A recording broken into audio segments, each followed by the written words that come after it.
welcome to session 2.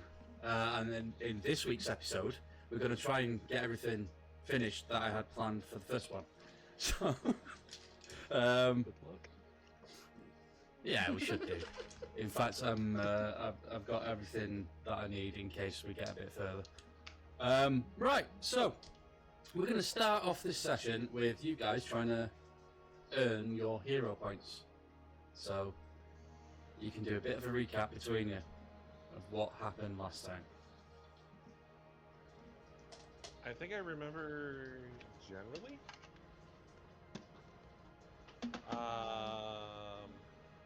We got on the boat. We all boarded the ship and did our introductions, and got settled in, and the ship got underway to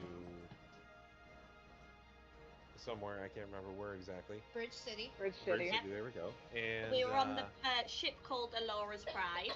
there we go. Very nice. And Loki. as we were underway, Gerald, or Fabio, as he likes to be called, was having his way with the local women aboard the ship.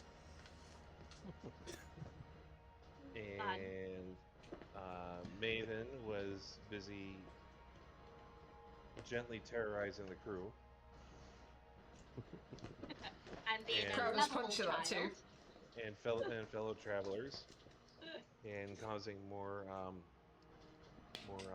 brow creases on. I'm sorry, I can't remember the name of your character, Rebecca.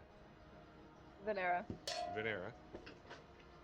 And so it was just chaos, quiet chaos aboard the ship. And then the ship was assaulted by sea doggos. Sea dingoes, and who caused mischief and killing people and throwing people overboard and Almost killed me. almost killed. Yep. And Gremlins. in the sea, doggos were dingoes were eventually dispatched Yes. violently. Yes. We also all received a silver thread, but only Dobar was the one who actually displayed it, so everyone could see, and the captain, Aaron, he basically then told us that it's not natural, and it's only given to a few people. It's got religious connotations and associated with the fates. Apparently we are setting out on the right path, and then we ended by seeing a great big giant stone bridge. Yeah, pretty much. Well done. Y'all get your hero points. Yeah. Yay! Very, very well remembered. What can I say? That's notes. That's notes for me. Well, That was Okay, my so- general recap, at least. your general recap was actually pretty good. I don't know. I'm going to assume you took notes. If you didn't, well remembered. Right, so we start this session. You're all on the deck of the ship. If you would like, I can reread the description of your scene Bridge City for the first time. If not, I'll just move it on. Just a brief. Yeah. So okay. You look out, you see closing from the distance this giant stone bridge, basically, exactly what Lily said. So it's 100 feet high. It stretches a mile between two cliffs. You see that there's mist rolling down the cliff that's on your left-hand side as you're looking at it. You also notice that there's like magical orbs of light on the sea, on the surface of the sea, and they form lanes that guide ships into the port, the harbour sections. So there's like harbours. Yeah, so there's like harbours at the bottom of each bridge support, and these form lanes that guide you into a specific dock. You notice as you start getting closer to the city itself, you can see that the docks are quite busy. There's a few ships. There are 20 think 20 docks on your side. I'll have to have a look at the map. But there's there's basically 2 for each support. And there's these giant wooden elevators that run up the side of the bridge, and they seem to be loading cargo on. You see these elevators moving up and down, and stopping at certain places as they ascend. And it appears that there might be doors in the side of the bridge, and there's cargo being offloaded here and there before it gets to the top. So the ship pulls into the dock smoothly, and the ship's crew, they start doing what they need to do to secure the ship, you know, throwing lines and getting them tied off. And you see that the caravan leaders, John Dwent and Yarin Goldfeather, who some of you should know, they come up on deck and they start getting their dogs' bodies together. It's like, come on, let's get the cargo off. This is the last stop. And they approach. John Dwent approaches Dubar and Rory, and Yarin Goldfeather goes to Callista and Nameless. And they basically, I'm not going to roleplay the entire thing because I'm doing 2 NPCs at the same time, but they explain to you that this is the last stop in the caravan and you're released from service. So it's up to you what you want to do from this point on. Those of you that were in employment of the caravan all receive your payment now. Now you've already got it, it's in your inventory, you've sorted that out at the end of the prologue. But this is the point where you would get paid. So a gangplank's lowered onto the dock, and you guys have all been released from service. What would you like to do? Well, first, I would like to maybe tell Yaren, see if he can't, like, let my family know that when he sees them again that I did make it to Bridge City safely. Yaren says, absolutely. We'll be heading back that way in a couple of days. I'll let your old pappy know. Okay. Please. But first, I've got to go and find David's son. And please, if you see Father Ted again, tell him Rory misses him. So John, he says, yeah, absolutely. I'll let him know that you've got to Bridge City safely, and I'll pass your message along. If I come back this way again and you're still in the area, I'll offer to bring any messages to Bridge City for you from Father Theodore. I If turn that's to be with you. to him and like slap him on the shoulder. Say thank you, dear friend. All the best on your adventures. Absolutely. No, thank you. I mean, you were a great help when we got ambushed on the road. I don't think we could have survived without your cunning and heroism. Ha! Without all you, I'd be dead, buried in the dirt. Well, let's just call it even then, shall we? Best of luck to you in all your future endeavours. I pray that if that watches you and helps you on the way home. Well, thank you very much.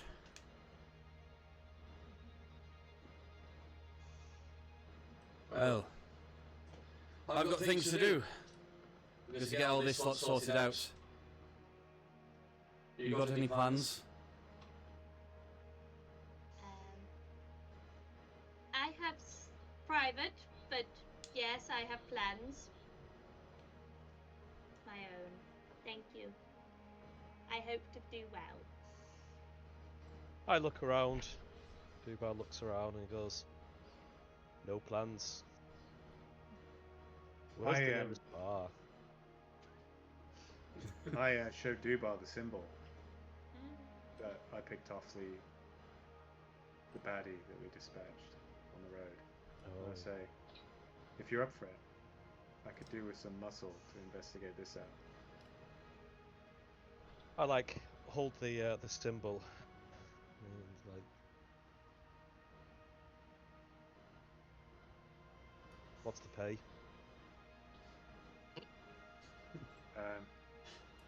About 60% of the loot that we find, if there isn't.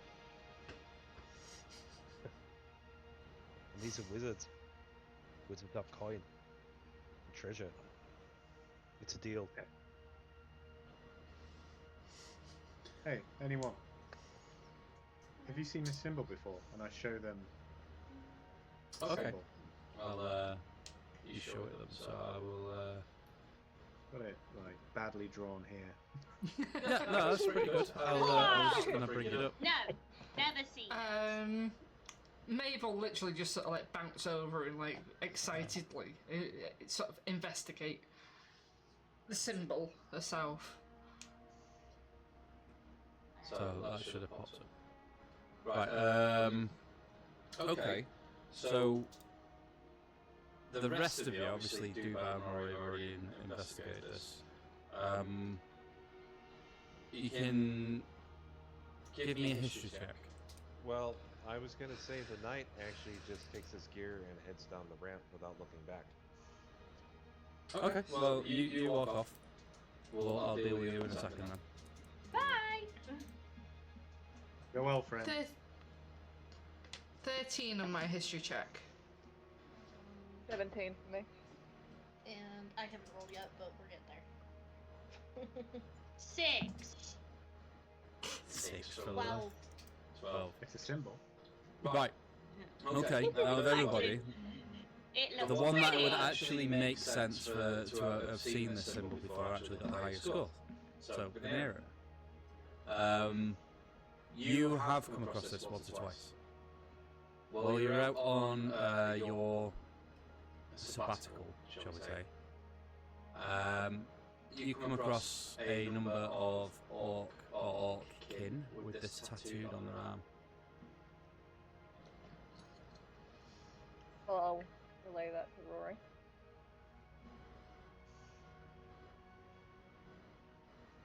What were you Interesting. doing with a load of orcs?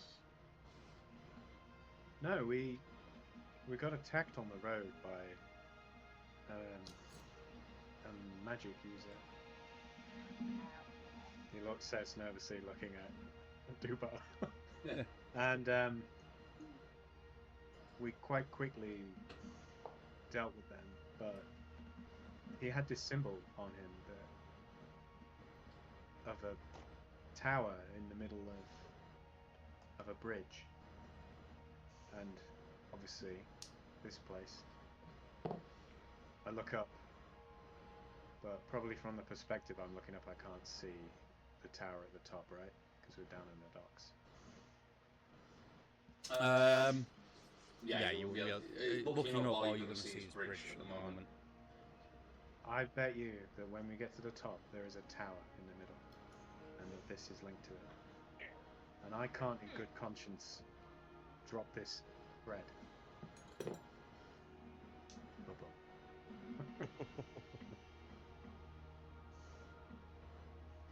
So, if anyone's interested in tagging along, could more than use your help. Of I course. told Rory, like, yeah, I can come help. But I If David suggest maybe can we help, yeah. find lodgings first. Yeah. Well, Oh, Maeve and I have are headed lodgings. to the Golden Dragon Inn. We've arranged lodgings there. Okay. Why So, not chance it then? as you guys are discussing what you're discussing, Nameless is walking off the ship, and just as you get down to the bottom of the gangplank, you hear the captain's voice shouting at you. And he says, "You there? I'm sorry, I never caught your name. Before you go, I just wanted to thank you for the help against the gremlins. he stops and turns and looks up at the captain, and just, gives him like a respectful nod, and then turns and heads on his way to the elevators that head up. What? Just before you go, just stop. I've got something for you. Comes to a halt again and turns around. So he walks to the top of the gangplank and he notices the rest of you stood up there. He says, "I've got something for all of you, actually." But he walks down the gangplank first towards Nameless, reaches in his pocket and he pulls out a single gold piece and he hands it to you. He says, "That should get you a couple of days lodging, and it's the least I can do."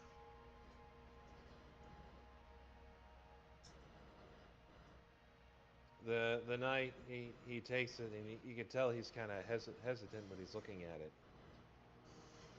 Like, he wants it because it will make his life easier, but at the same time, it's a duty thing. You can see in his eyes there's like that. You've seen in other like professional soldiers who have like a higher cause. He's reluctant. Okay. So he obviously sees this expression and he says, "Look, I understand you think you've got a sense of honour and duty and stuff like that, but you've got to live. You've got to eat, you've got to find somewhere to sleep. Please take it." I don't He think sighs that- and nods and drops it into his coin purse and then tucks it back into his brigandine. What was that, Lilith? I was just saying, I don't think I've ever seen this much money in a while. Yeah, he comes back up and hands each of you a gold piece, and he's A gold piece is big for my character, so that's why he was so reluctant. So he says, "Thank you so much." He pulls out another 6 gold pieces. I'm counting how many of them are. He hands one to each of you. He says the same thing. He basically, the least I can do is pay for a few nights lodging for you whilst you're in the city. You might struggle to get change for that, depending where you go. I don't have anything smaller on me, unfortunately. But Is there something backing up outside? yeah, the ship's backing up. Yeah, that would be the fire truck. And Oh. I think there might be an ambulance out there. Yeah, there's some shit going on in my street. I can't see it from where I am, but I can see the reflection on one of my totes. Is the ship backing Leave up? that in. Stand well clear, ship reversing. This is where Lauren gets a bang on the door and realise, maybe you should be paying attention. So, he goes to shake each of your hands or clap you on the shoulder. He tries to judge what you'd prefer as a farewell, and he thanks you always. Thank you for it. The ship would have been lost without you. If you ever need a ride on the boat again, and I'm in port, please don't hesitate to ask. Again, least I can do. But right now, due to calls, I've got a lot of things to sort out and shore leave to organise for this motley crew. So farewell and good luck. And he turns and walks away and starts, "You there! Come on!" Shouting at members of the crew to get on with the job. The knight just looks at the group that's gathered around Rory for a moment, and then turns and just starts back down the ramp again. Callista looks over and goes, "No name, where are you going? We might go on a fun adventure. You should join us." You see him hesitate a little, but then keeps going. As an Perhaps fate aside, will bring him back one day. Yeah, maybe. As an aside, I don't know if you guys would have noticed or not. You can no longer see my face under the hood, and it looks as if I have never had a tail because it's completely covered in the cloak for my own safety. Before the captain would have walked off, I probably would have given him like a small flower or something. Just as like, oh, thanks. He puts it in his hair with a bit of pride and smiles at you. So, if you guys are you making your way onto the dock? Yeah, I'm gonna grip Vanera by the sort of like hook her elbow. Oh, come on! And start running off onto shore. So as you get onto the dock, you see that it's a bustle of activities. They're unloading not just cargo from your ship, but one in the dock next to it. You can see this large wooden elevator that's now making its way back down the face of the bridge. And now you're closer, you can see that there's a stone staircase that zigzags its way up next to the elevator. It's quite a long climb, it's 100 feet up and it's zigzagging backwards and forwards. But you can see on maybe every second or fourth landing, there's like a door on the stairs, and it matches up with a large double door where the elevator goes up and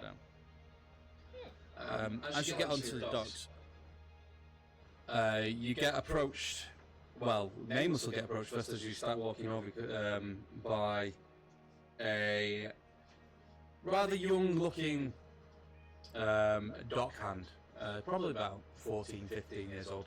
So, you alright, mister? Can I offer you a ride in the elevator? It's only a copper. Save your legs with all that armour.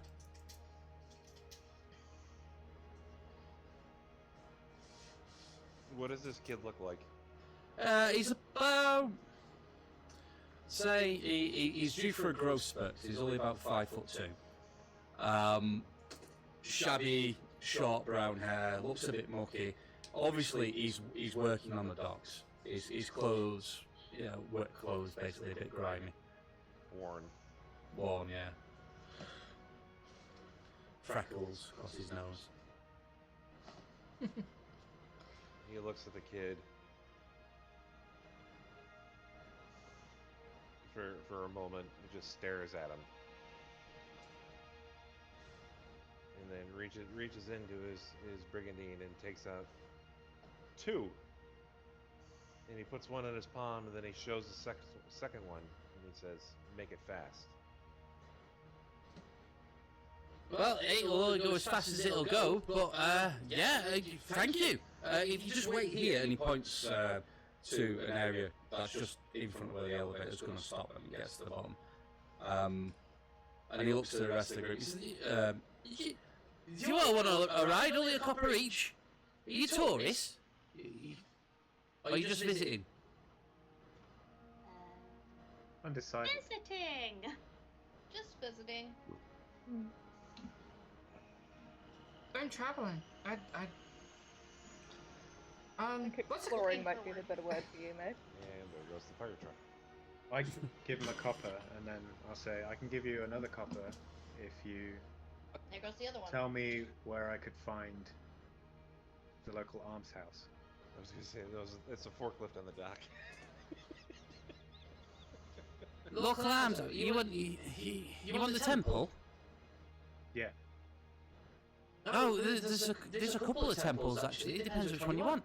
Do you want the temple to Nordens, or do you want the temple to the gods?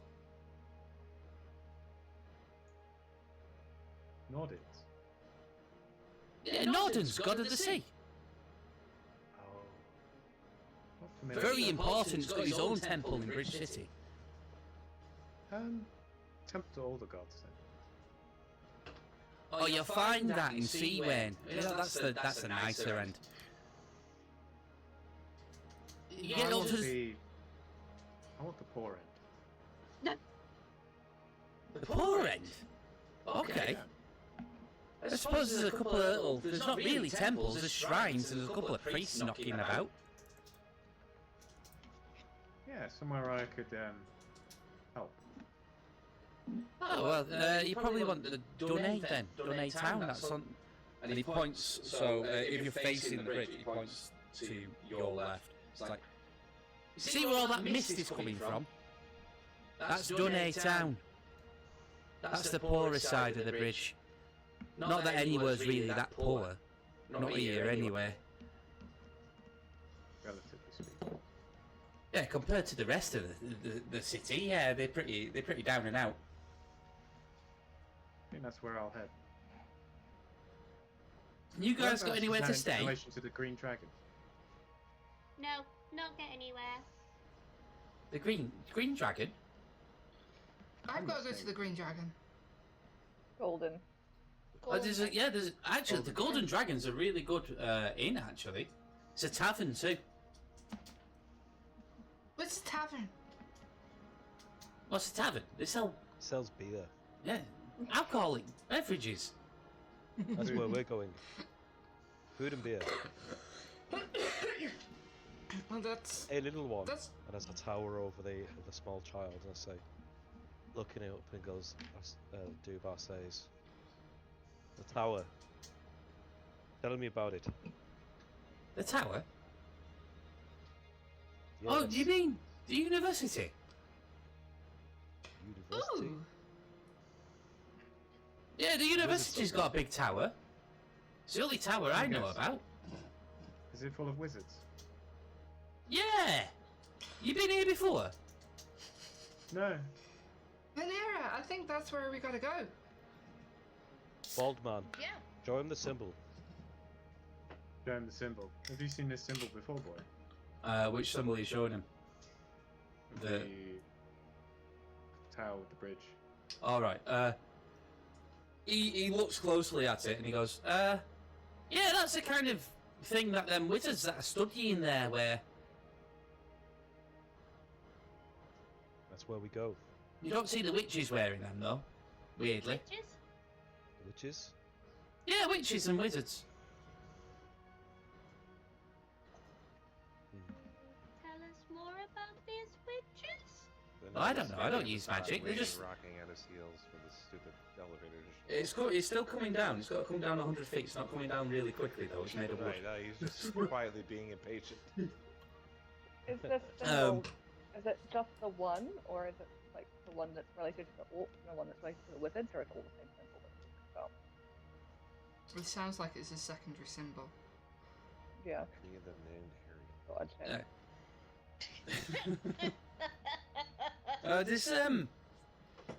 So, like, yeah, there's witches.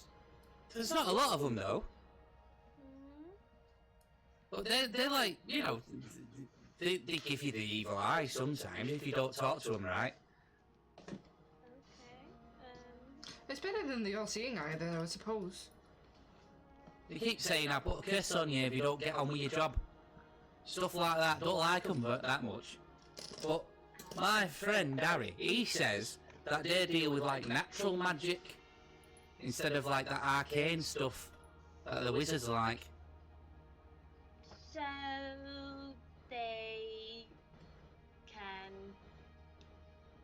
they know how magic comes about? Or why it manifests? I don't know about that. I mean, that sounds like a bit of a stuffy subject. You might want to talk to a wizard, maybe. They've always got their heads in books. Okay, thank you. Just be careful when you go up there, because they walk around and they're just looking at books and they don't look where they're going. They walk into people all the time. They're a menace. Can't be I trusted. say, you've been very helpful. If us bless you, and I give him a total of 3 coppers. Right, excellent. He takes a copy. Wow, it's the most bonus I've ever made in a day. So anybody who's paying for an elevator ride, you obviously deduct 1 copper, or you give more. Deduct more than 1. I see don't at have the top. copper. And I just start walking up the stairs. I know where to find you. Check I just- that, Maeve, I just the give the shiny kid- stuff that you got given. I literally pull out the little pouch and like pull out a couple of gems, like these. No. I'll show her a copper and say, you have one of these. I don't have any. I don't have any actual coinage. No, she's got one gold piece. In which case, I will pay for both.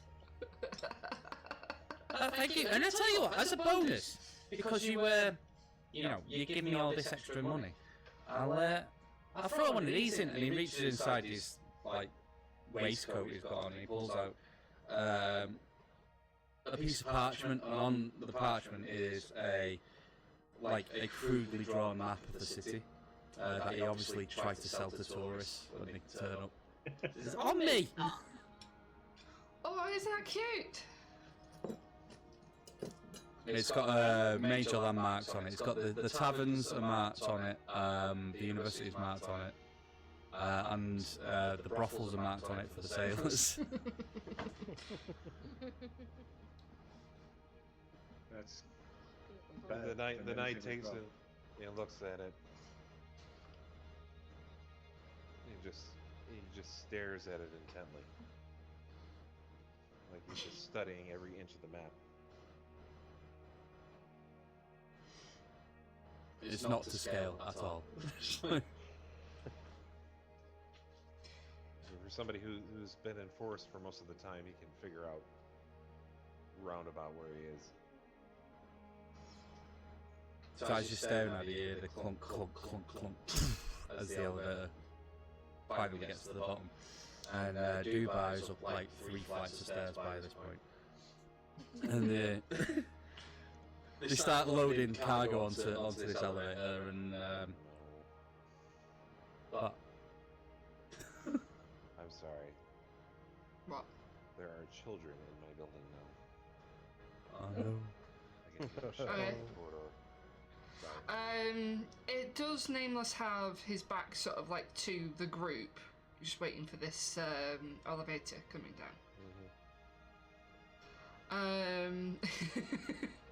Maeve's gonna quietly sort of like run up and basically jump on his back and go, "We're going to the Golden Dragon. Are you coming with?" Sort of like right next to your ear. She weighs basically does this? nothing. Yeah, Maeve. No N. Maeve. Yeah, I'm he rich. immediately hunches over, recoils, and grabs her by both shoulders. He dropping his saddle and pack, like his grip is like an iron grip. And as she's yelling in his ear, he just rips her off. And then as he sees, she's coming in front of his face, and he sees who she is. He just kind of stops, so like her feet are on his shoulders. And then And you realise that she Sorta like- weighs pretty much nothing. right, and he's just kind of holding her like, he's just very confused. And he just lets go of one shoulder and lets his hand rotate so that she just swings around, and then sets her down the ground. And just slowly lets go and backs his hand away and just looking at her like, what was that? So you're not coming then? To the Golden Dragon. He says Ever- to the Golden Dragon. Everyone's going to the Golden Dragon. Are you coming? How much is it? Oh, it can't be that much. I'm going for free. His head slowly turns to your handler, which I'm sorry, I keep forgetting your name. Maeve. No, the other one. The Venera. responsible one. Vera. Vanera. Vanera. No, And not doing that. And just looks at her. How much is it? Maeve was correct. We are not at least initially paying for our own accommodation, so you will have to find out when you get there.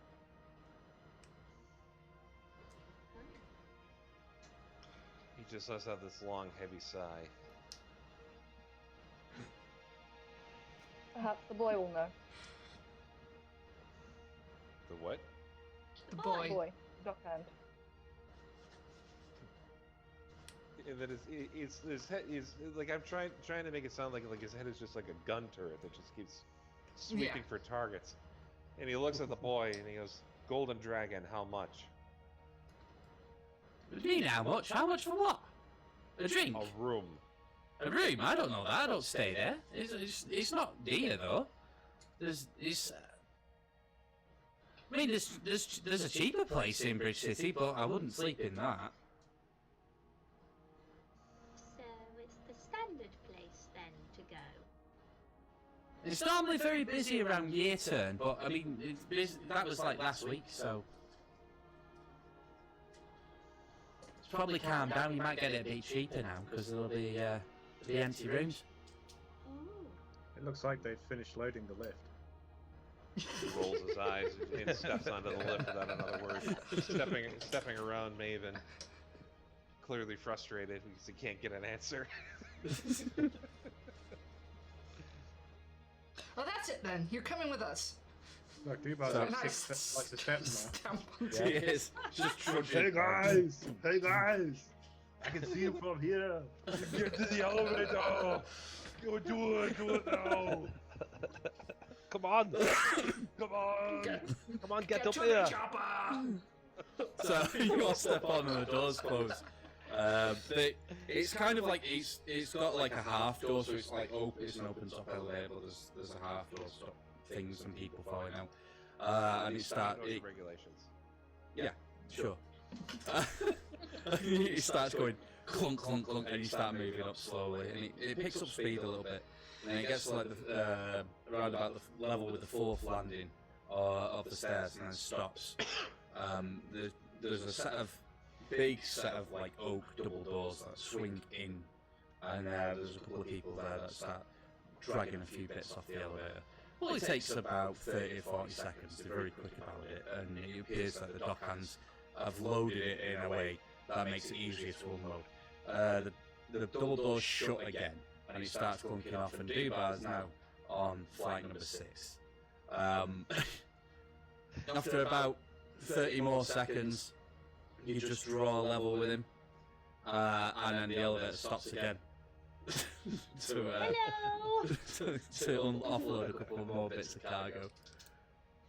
The knight On you just weaklings. dumps his saddle with a bang on the deck of the elevator and just stands there, just staring out at the sea and just waits like a statue.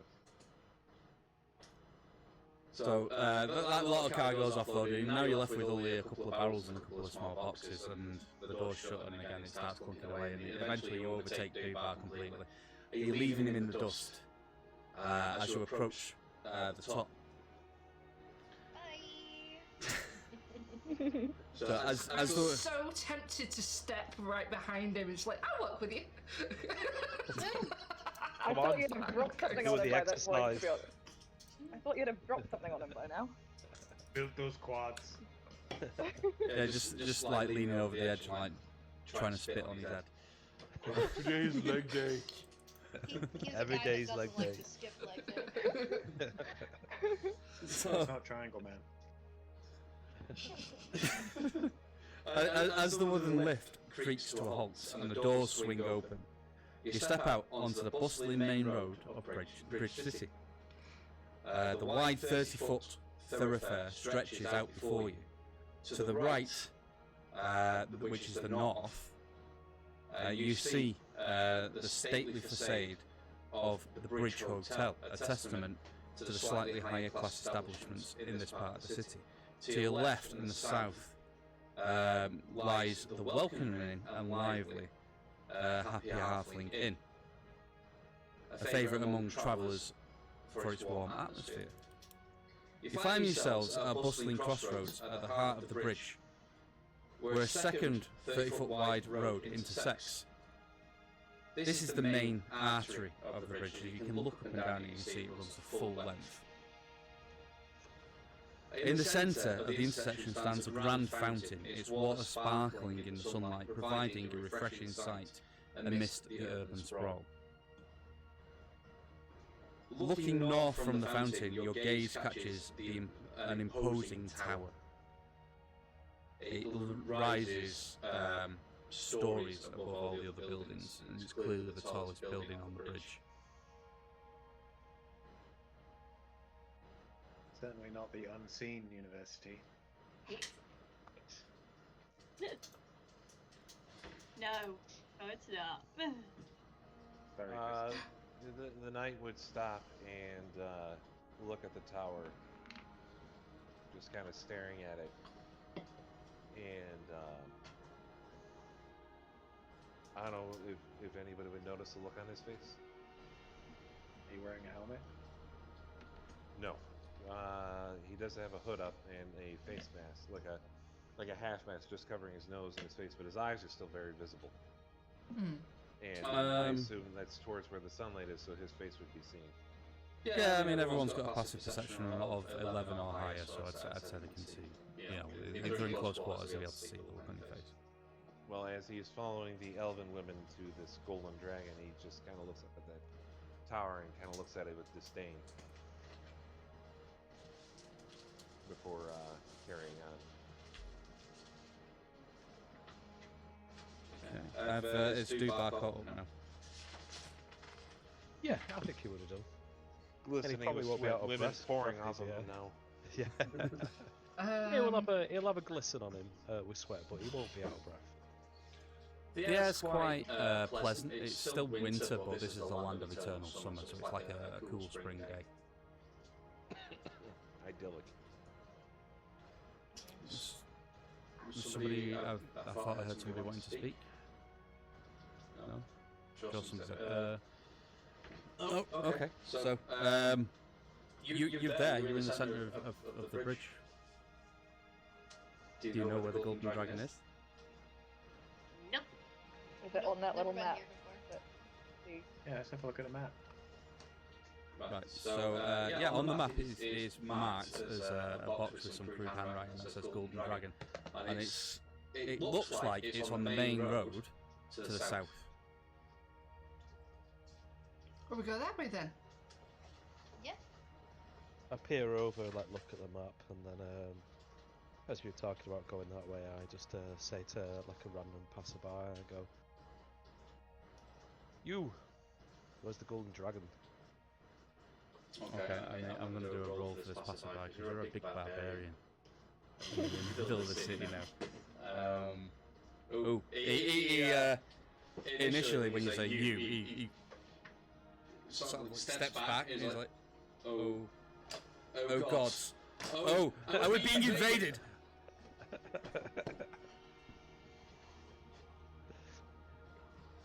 Golden Dragon, where is it? And he sort of like starts shaking and just points down the road to the south. He's like, I need to tell somebody. And he starts. He just turns around and runs away. Like, Thank you, friend. And he like waves Look on like Vanera's- waves him in confusion. the look on Vanera's face at the moment is, oh god, I'm gonna have to babysit more than one of them.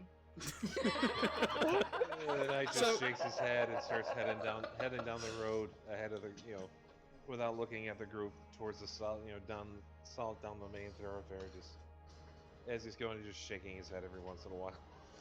So as you start heading south, you see that the main thoroughfare is bustling with people. You see all sorts of people.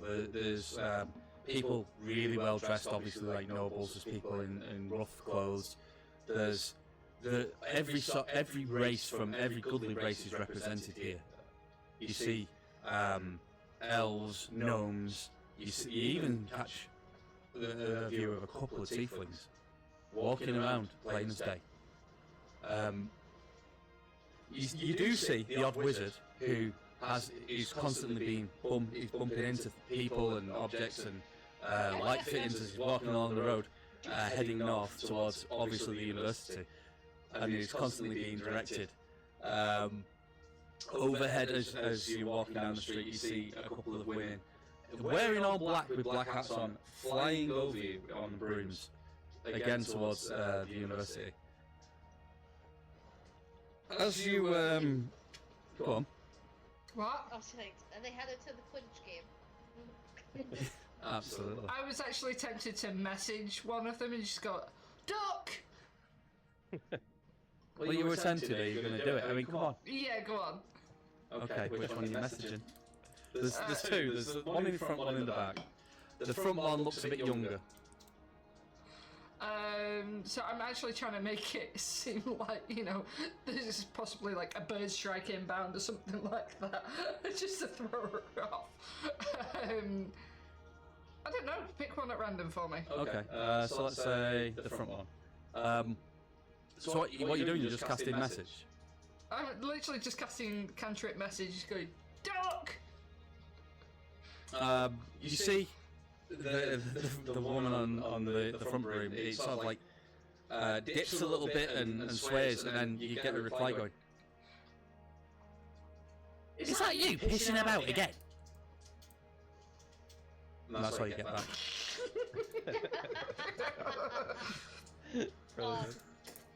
After seeing the tieflings just walking about, you know, like plain as day, Callie would let her guard down a bit, you know, put her head back, untuck her tail, and just kind of like, all right, I'll probably.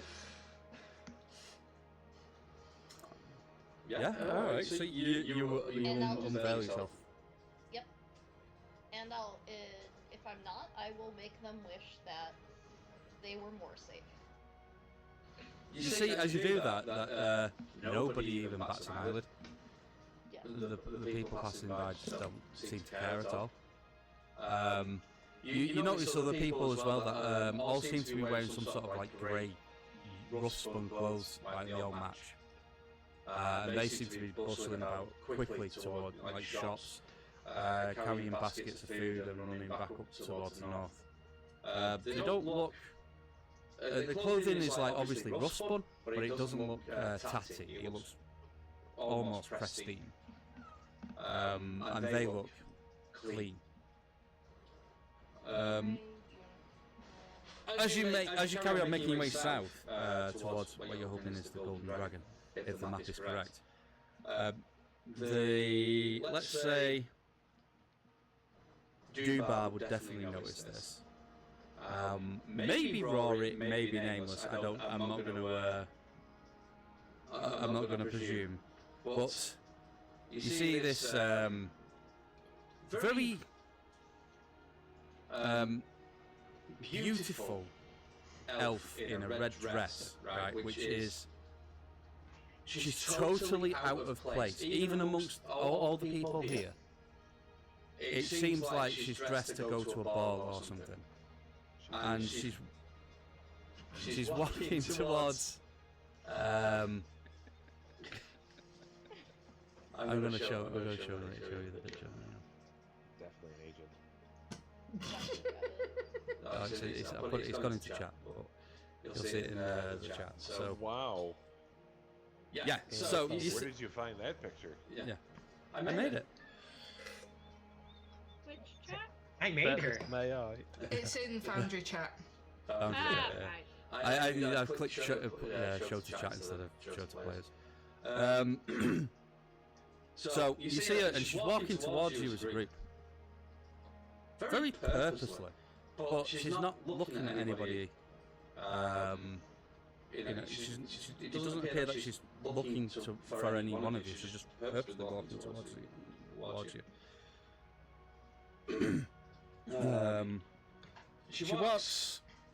She's walking from the south to the north, so you're walking south, she's coming up. As she spots Dubar, she forces her way into the middle of the group and she smiles at you as she does.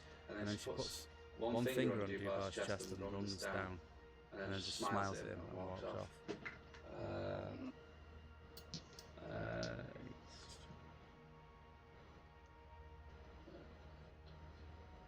There's some dice rolling gonna happen. There was some dice rolling. Venera. Somebody use their hero point. You notice, because your passive perception is the highest of the group, that as she walks up to Dubar and she's trying to grab the attention of everybody, being the sultry woman that she is, you see her hand go into Callista's coin purse and take out some money.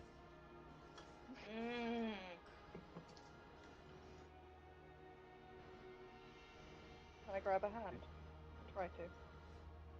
Yeah, you can absolutely give it a go.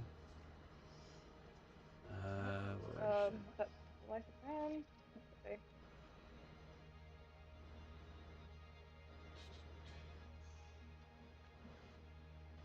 So you will be doing probably a sleight of hand to grab it, and she is going to do the same sort of thing. 22. 22. Holy crap! She's got a massive bonus to it as well, and you beat her. So you grab her hand, and she looks at you and she's like, you can see there's panic on her face. She's not speaking, and she instantly drops the coins, and she tries to yank her hand out of your grip. I've obviously noticed this by now. Sure. As long as Callista's picked up the coins and everyone's very clearly noticed what's happening, I'll let it go. I pick up my coins. Specifically, if Dobar's noticed what's going on. The I knight, think you probably would have. as knight? you know, the knight obviously would stop and see this. I hope. And he grabs the girl by the shoulder and holds her tight. Yeah, she's standing there panicking, and the knight leans over and she's looking at Venera. Yeah, you got it right. Yeah, I got it right this time. Yeah. Leans over to the girl and just, and nobody else would hear her say is, "Don't try that again." Well, okay, so as you grab her on the shoulder and you do your little intimidation thing, I need you to give me an intimidation check and an athletics check. Whilst this is happening, Maeve's going rummaging through her pack for the 1 gold that she's got in her bag. The athletics is 16, and the intimidation is 5. 5. Okay, so as you grab her and you lean in and say you don't do that again, she spins out of your grip, smiles at you, and then starts running.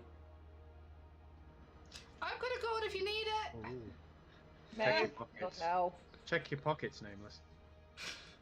Could He I reaches try into his and- his brigandine. Go on, or do his that. money pouch. Whilst you're checking, am I alright to try and turn around and grab her by the shoulder?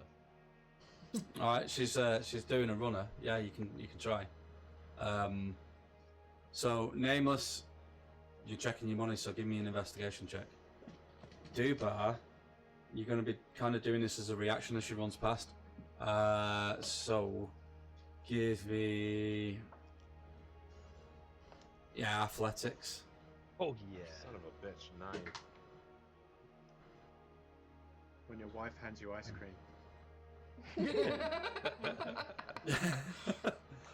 So 9, you have a look through your coins and there doesn't appear to be any missing.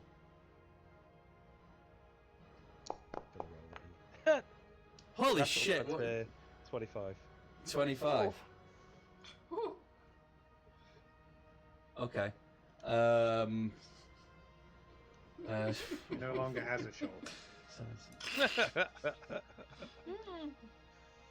Right, I'm going to give this to you because she actually rolled a 25 as well.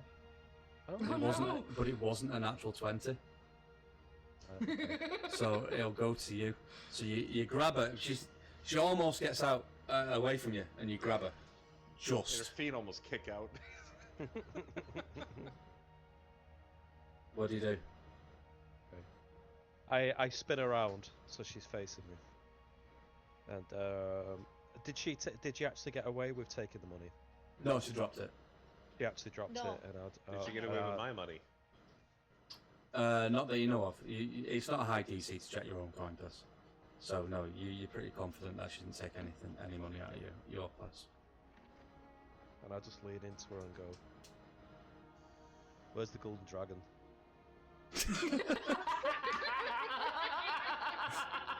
Right. Okay. So she visibly relaxes, and she leans into you, and you can smell her elven perfume. And she goes, "Well, you're a big boy, aren't you?"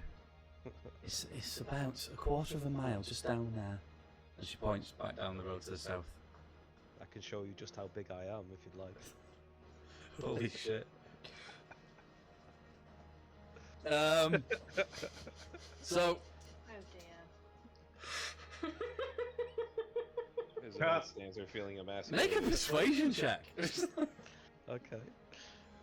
Watch him get another nat 20. 20, natural 20. Yep, sorry, Jonesy. Oh, I'm so tempted to use a hero point for this. So tempted. I've got a +1 in persuasion.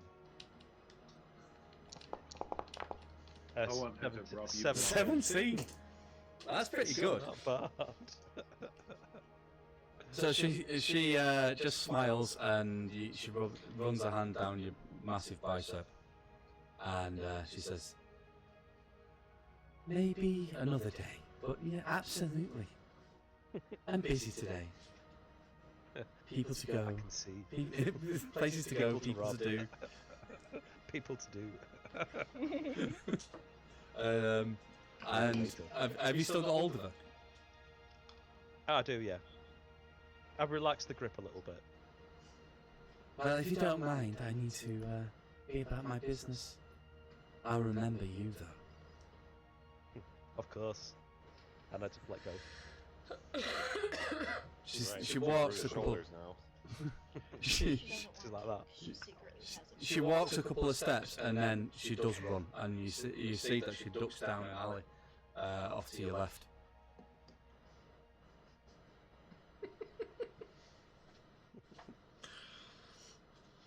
Be careful what you wish for, Duba. Yeah, I would She's be gonna- very she's gonna careful rob what you me wish for. without it, isn't she? No, I don't think so. There's a spoiler there. I'm not going to give it you.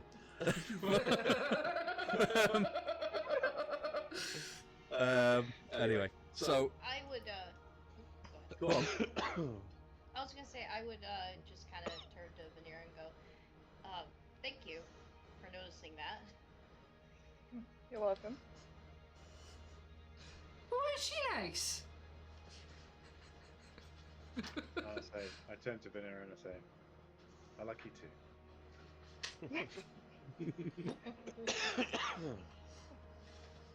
The knight just. I think gives- Vanera is at this point just shaking her head and just sets off towards the The end. knight just gives her Yeah, we an should annoyed go. nod and, you know, respectful, but he looks annoyed, but not at you, and just continues on. Okay. So as you head south towards Golden Dragon, the road continues to buzz with activity. People of all walks of life move about. Merchants hawk their wares, and street performers entertain passers-by. Ahead and to your left, you spot the market square, a hive of commerce where vibrant stalls and eager vendors vie for attention. As you make your way a little further south of the market, the promise of the Golden Dragon's famed hospitality and intriguing sights of Bridge City beckon you onward. You notice the smell first. A mix of hard alcohol, stale sweat, and old cheese. You see the source of the odour, an old man. He's dressed in a threadbare clothes, a mangy dog on a lead made of string. He passes you by without a glance, a faraway look in his eyes. He seems to be muttering something. Hands got fingers in every pie, doesn't it? Shadows wear faces. And he just moves on. The smell takes a little while, it lingers. Maeve will go up to him. Okay. It's quite overpowering. Give me a Constitution saving throw. That's fine. It's not too bad actually for me. That's a 17. 17, no, you're alright. If you got a 1, then you might have been coughing or something. But okay, you approach this old man. I've got a picture of him actually. Let me bring that up. Find the right compendium.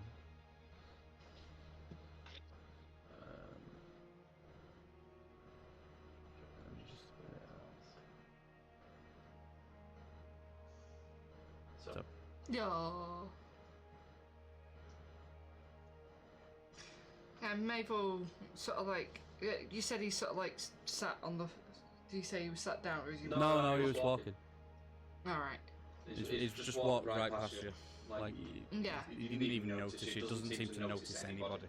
And most people, the crowd just part as he approaches, so he never seems to bump into anybody as he's walking around either. Well, what was the mutter about the faces of shadows? He said shadows wear faces, and hands got fingers in every pie. Right. You right there, grandfather? What do you want? I'm just curious what you're on about. Shadows. Shadows in the night's dangerous. Go. Be gone. Unless you got drink. I don't, but I could get rid of your smell if you want. What smell? I don't smell no smell. And I press the digitation, and I clean it up. You clean it up, okay. He sort of like looks down, he's like, where's me dirt gone? Dirt is life. Camouflage in this godforsaken town. Well, this is true, but you're also kind of making it worse for everybody else. You got drink then? I think the tavern does. You don't like me in taverns. Why not? Gotta keep out of the way of the hands. They go grabbing everything. Anyway, you know no good. You haven't got any drink. You're no good to me. And he starts shambling away from you.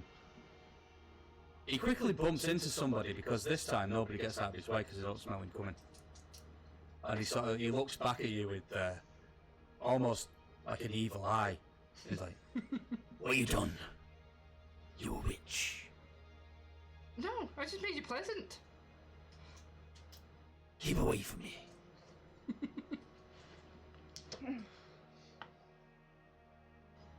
Would Venera will have gotten away with it too if it wasn't for you pesky kids. Stop bothering schizophrenic grandpa and let's go.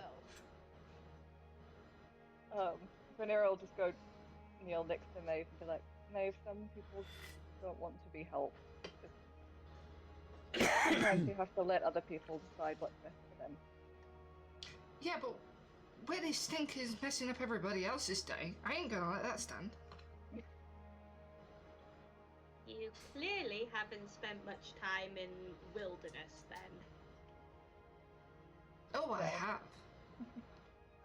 And have you had access to lots of running water, or have you had to smell a bit?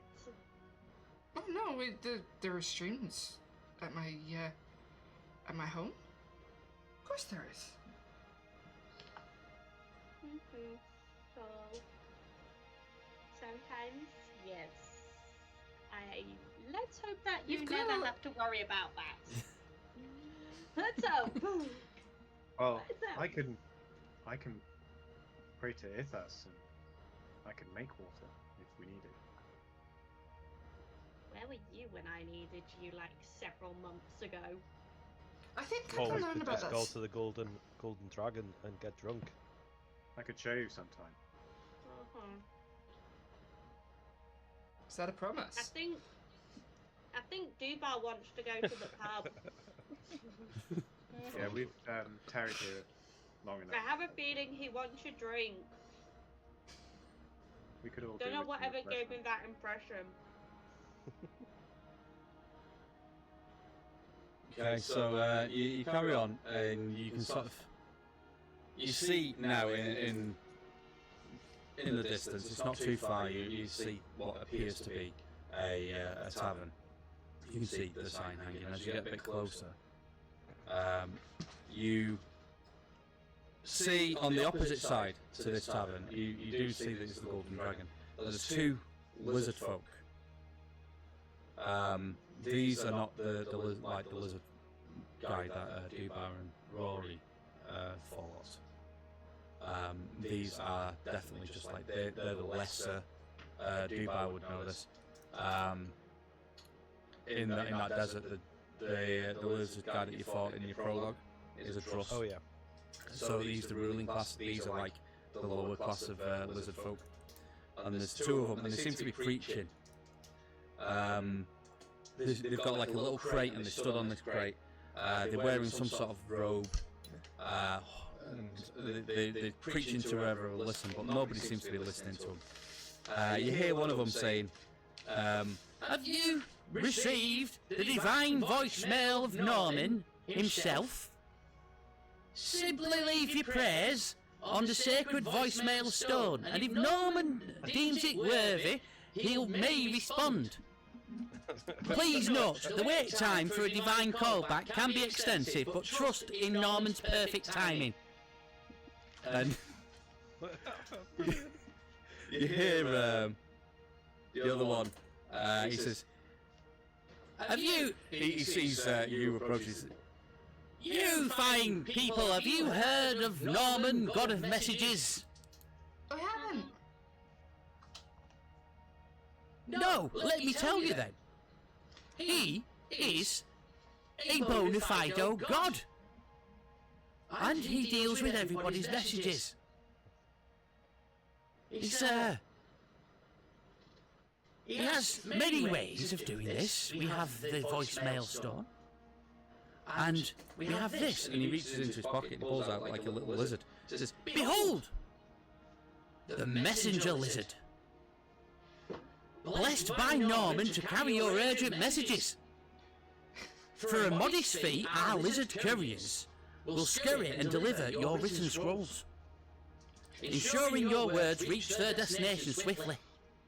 We promise they won't nibble on the corners too much."